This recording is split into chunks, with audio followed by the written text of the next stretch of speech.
Gunman cut down by cops after murder in Olympic Gardens. Man survives by playing dead after being shot by gunmen.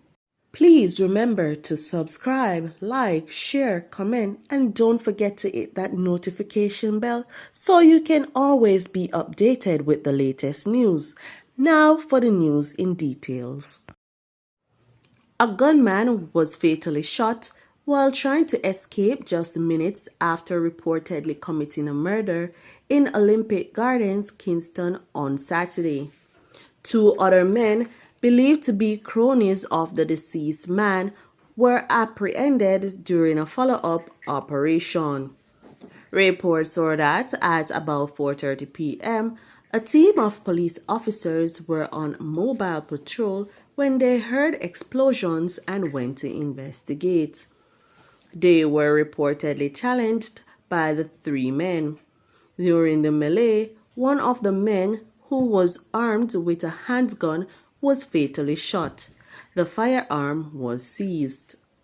A second operation was conducted, and the other two men were arrested.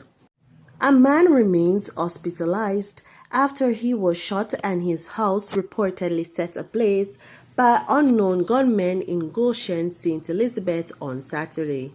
The man, according to the police sources, pretended to be dead after he was attacked and shot by the gunmen who were traveling in a motor car.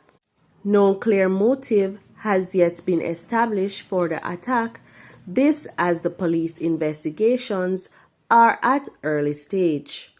Reports are that sometime after 12:30 a.m., residents alerted the police and firefighters to the community after seeing fire coming from the man's one-bedroom house. On their arrival, the wounded man was seen suffering from what appeared to be gunshot wounds outside the burning structure, which was eventually destroyed by the blaze. The injured man was later assisted to the hospital. A manhunt has been launched by the St. Elizabeth Police for the hoodlums who were involved.